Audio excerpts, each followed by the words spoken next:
এবারের কেন্দ্রীয় বাজেটে বিহারের নদী ভাঙন প্রতিরোধে অর্থ বরাদ্দ হলেও কিছু জুটল না বাংলার ভাগ্যে, যা নিয়ে রীতিমতো ক্ষোভে ফুঁসছেন মালদার রতুয়া ১ নম্বর ব্লকের নদী ভাঙন দুর্গত মানুষজনেরা।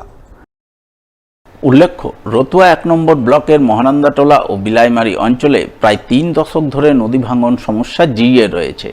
গঙ্গা ও ফুলহরের ভাঙনে ফি বছর বিস্তীর্ণ এলাকার জমি তলিয়ে যাচ্ছে নদীগর্ভে, বিলীন হচ্ছে বহু পরিবারের ঘরবাড়ি, সর্বশান্ত হচ্ছেন বহু মানুষ। কিন্তু এত কিছুর পরেও কেন্দ্র রাজ্য কোনো সরকারই ভাঙন রোধে কোনো কার্যকর পদক্ষেপ নিচ্ছে না। উল্টে ভাঙন রোধের কাজ নিয়ে দড়ি টানাটানি চলছে দুই সরকারের মধ্যে। চলছে দোষারোপ পাল্টা দোষারোপের পালা। এর মধ্যেই সম্প্রতি সংসদে কেন্দ্রীয় বাজেট পেশ হয়েছে। সেই বাজেটে বাংলার পার্শ্ববর্তী রাজ্য বিহারের নদী ভাঙন রোধের জন্য অর্থ বরাদ্দ হয়েছে, কিন্তু কোনো অর্থ জোটেনি বাংলার ভাগ্যে। জানিয়ে কার্যত ক্ষোভে ফুঁসছেন রতুয়া ১ নম্বর ব্লকের নদী ভাঙন কবলিত এলাকার দুর্গত মানুষজনেরা। শুনেছি নাকি বিহারকে কিছু টাকা দিল, আমাদেরকে কেন দিল না? আমরা সব বাড়ি ঘর ভেঙে কোথায় যাব? আমারও তো কিছু দিত, আমার তো আশা ছিল, আমরা তো আশা করেছিলাম যে আমাদের নদীটা বেঁধে দিবে, কিন্তু কই বিহারকে দিল, আমাদেরকে দিল না। আমাদের বাদ দিল, আমরা পশ্চিমবঙ্গ বলেই বাদ দিল। তো কেন বাদ দিল পশ্চিমবঙ্গকে? ন্যাশনাল নদী এটা সবাই জানে, আপনারা সবাই জানেন, কিন্তু কেন্দ্রকে এইভাবে একটা রাজ্যকে বাদ দিয়ে দেওয়াটা উচিত হয়নি। যে আমরাও তো মানুষ, আমরা তো নদীর ভাঙনে আমরাও ক্ষতিগ্রস্ত হয়েছি, তা আমাদের এভাবে বাদ করে দেওয়াটা উচিত হয়নি। তাদের রাজনৈতিক সংঘাত, কেন্দ্র রাজ্যের রাজনৈতিক সংঘাত আমাদের উপর যে এভাবে ফল দিবে, মানে ক্ষতি করবে, আমাদের ক্ষতি করবে, এটা কাজটা ঠিক হয়নি। আমাদের পশ্চিমবঙ্গের জন্য কিছু টাকা বরাদ্দ করা উচিত ছিল। এটা নিয়ে আমরা চাইছি যে আমাদের যেমন বিহারে বাঁধলেছে এরকম আমাদের বাঙালও যেন বাঁধা হয়, তো আমরা বাঁচতে পারি। যদি না বাঁধলে তো আমরা বাঁচবো না, আমাদের সব ঘর বাড়ি সব তলিয়ে গেল। যদি আমাদের বাঙাল না বাঁধে তো আমরা বাঙালের নদীর গর্ভে চলে যাবো। আমরা তো আর থাকতে পারছি না এখানে, কিন্তু আমাদের বাড়ি ঘর সব পড়ে গেল।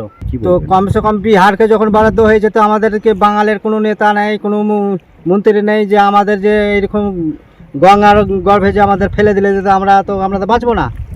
এখন আমরা চাইছি যে সুরক্ষা কেমন করে হবে, ওই রকম আমরা বিধি বিচার চাইছি যে আমাদের মন্ত্রী আছে কি নেই, এইটাই চাইছি যে আমাদের মন্ত্রী কেউ পারছে, কেউ দাঁড়াচ্ছে না, বাঙালের জন্য কেউ নেই। বিহারের জন্য বিহার তো ও তো বেঁচেই যাবে, বরাদ্দ যখন হয়ে গেছে, টাকাও সাকশন হয়ে গেছে, বাঁচবেই। কিন্তু আমাদের বাঙালের জন্য আমাদের কি করে দিবে? আমাদের সরকার আছে কি না আছে আমরা তো ভাবতেই পারছি না। এই বিষয়ে উত্তর মালদার বিজেপি সাংসদ খগেন মুর্মুকে ফোনে ধরা হলে তিনি বলেন, বিহার সরকার ভাঙন রোধের জন্য কেন্দ্রীয় সরকারকে আবেদন জানিয়েছিল, অর্থ সাহায্য চেয়েছিল। সেই কারণে বিহার সরকার কেন্দ্রীয় সহযোগিতা পেয়েছে। বাংলার সরকার ভাঙন রোধের জন্য কোনো দাবি জানায়নি, ডিপিআর তৈরি করে জমা দেয়নি, সেই কারণে অর্থ সাহায্য পায়নি। বাজেট হচ্ছে কেন্দ্রীয় সরকারের, কেন্দ্রের বাজেট মানে দেশের বাজেট, আর বিষয়টা সম্পূর্ণভাবে রাজ্য সরকারের পক্ষ থেকে ওরা একবারও কেন্দ্রীয় সরকারের কাছে কোনো দাবি রাখেনি, যেটা বিহার সরকার ওরা বারবার করেছে। তাই বিহার সরকার তার দাবি পূরণ করার চেষ্টা করেছে কেন্দ্রীয় সরকার। আমার পশ্চিমবাংলার কোনো রাজ্য সরকারের এই দাবি একটাও নেই, কোনোদিনই তারা করেনি, দাবি করছে না বলে আজ কেন্দ্রীয় সরকার তাদের ক্ষেত্রে কোনো কিছু ভাবছেও না। দেশের বাজেট হয়, দেশের বাজেট মানে সারা দেশের সমস্ত মানুষের উদ্দেশ্যে করে। এবার দেশের মধ্যে বিশেষ কোনো রাজ্য যেখানে কোনো সমস্যা হয়, রাজ্য সরকার সেটা কেন্দ্রীয় সরকারের কাছে সহযোগিতা চায় বিশেষ ক্ষেত্রে। যেমন ভাঙন একটা বড় সমস্যা, বিহারেরও আছে, তো এখানে বিহারের রাজ্য সরকার ওরা ভাঙন রোধের জন্য ওরা দাবি করেছে, ওরা চেয়েছে কেন্দ্রের কাছে সাহায্য। পশ্চিমবাংলার রাজ্য সরকারকে সাহায্য চেয়েছে কখনো কোনো ডিপিআর তৈরি করে পাঠিয়েছে, ডিটেল প্রজেক্ট রিপোর্ট তৈরি করে পাঠিয়েছে যে আমাদের সাহায্য দিতে হবে ভাঙন রোধ করার জন্য, কেন্দ্রীয় সরকারকে সহযোগিতা করতে হবে, এটা চেয়েছে কোনোদিন ওরা চায়নি, তাই তারা পায়নি। যদিও বিজেপি সাংসদের এই দাবিকে মিথ্যা বলে উড়িয়ে দিয়েছেন রাজ্যের সেচ প্রতিমন্ত্রী সাবিনা ইয়াসমিন। তিনি ফোনে জানান, সাংসদ মিথ্যা কথা বলছেন, ডিপিআর তৈরি করে কেন্দ্রীয় মন্ত্রী দপ্তরে দেয়া হয়েছে, কিন্তু বাংলাকে বঞ্চনা করার জন্য এখনো পর্যন্ত কোনো অর্থ বরাদ্দ করা হয়নি। ওনারা যেটা বলছেন যে বিজেপি করবে তার কাজ করবে, যারা বিজেপি করবে না তার কাজ করবে না, যেটা শুভেন্দু অধিকারী যে কথাটা বলছিল যে আমাদের সাথে যারা আছে আমরা তাদের সাথে আছি, সেটা নরেন্দ্র মোদীজি প্রমাণ করলেন যে বিহার এবং অন্ধ্রপ্রদেশ ছাড়া তাদের সরকার চলবে না, বাঁচবে না, তার জন্য এক্সট্রা প্যাকেজ দিলেন। অথচ 4 বছর থেকে বাংলাকে বঞ্চিত করে রেখেছে, একটা টাকাও দেয়নি। বাংলাকে কোনো কিছুই দিল না, কোনো প্যাকেজও দিল না। এবং বিশেষ করে ভাঙনের মতো, যেখানে দিদি মমতা ব্যানার্জি, বাংলার মুখ্যমন্ত্রী শ্রীমতী মমতা ব্যানার্জি বারবার চিঠি দিয়েছেন প্রাইম মিনিস্টারকে, এবং যেভাবে আমাদের বিভিন্ন উত্তর থেকে দক্ষিণ বঙ্গ যেভাবে ভাঙন, তাতে সেই ভাঙনে যদি আজকে সেন্ট্রাল গভর্নমেন্ট যদি আমাদের সহযোগিতার হাত না বাড়ায়, তাহলে পশ্চিমবাংলাকে আগামী দিনে বিশেষ করে ভাঙন প্রবণ এরিয়াকে আমরা ঠিক রাখতে পারবো না। খগেন মুর্মু, ওনাকে আমি অনুরোধ করবো আপনাদের মাধ্যমে, যে বিশেষ করে মালদার মানুষ আপনাকে ভোট দিয়েছে, সেই মানুষের সাথে রাজনৈতিক তৃণমূলের আপনি বিরোধিতা করুন, অসুবিধা নাই, কিন্তু যে মানুষগুলো আপনাকে ভোট দিয়েছে অন্তত পক্ষে তাদেরকে বাঁচানোর জন্য কোনো তো পদক্ষেপ নিন, একটা তো পদক্ষেপ নিন। সেন্ট্রাল গভর্নমেন্ট থেকে কিছু তো ভাঙনের লোকেদের জন্য নিয়ে আসুন। আরএসপি দলের প্রাক্তন রাজ্য সম্পাদক তথা রাজ্যের প্রাক্তন মন্ত্রী প্রয়াত বিশ্বনাথ চৌধুরীর মরদেহ শনিবার রাতে শেষ শ্রদ্ধাঞ্জলি নিবেদন করলেন মালদা জেলা বামফ্রন্টের নেতৃত্ব।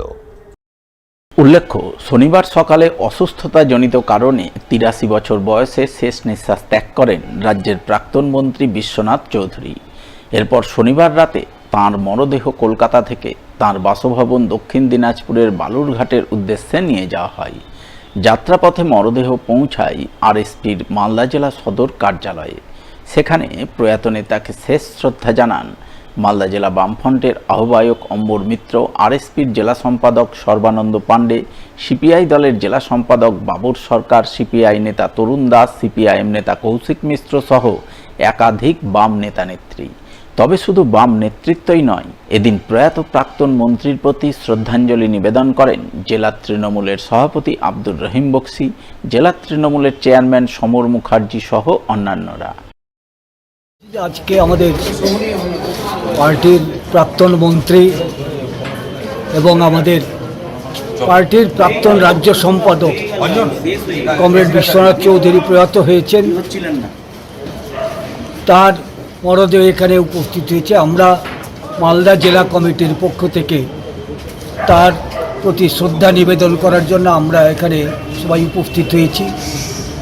কারণ কমরেড বিশ্বনাথ চৌধুরী দীর্ঘদিন আমাদের জেলার পার্টির অভিভাবক। আমাদের যারা আজকে আমরা আরএসপি দলে যারাই যুক্ত আছি, তারা সবাই বিশ্বনাথ চৌধুরীর সঙ্গে আমরা অঙ্গাঙ্গিভাবে যুক্ত ছিলাম। বিশ্বনাথ চৌধুরী আমাদের অভিভাবক ছিলেন, এবং আজকে আমরা মালদা জেলা পার্টি আমরা অভিভাবক হারা হয়ে গেছি, এবং আমাদের দলের অপূরণীয় ক্ষতি। আজকে আমরা কমরেড বিশ্বনাথ চৌধুরীর স্মৃতির প্রতি শ্রদ্ধা নিবেদন করতে আমরা সবাই উপস্থিত হয়েছি।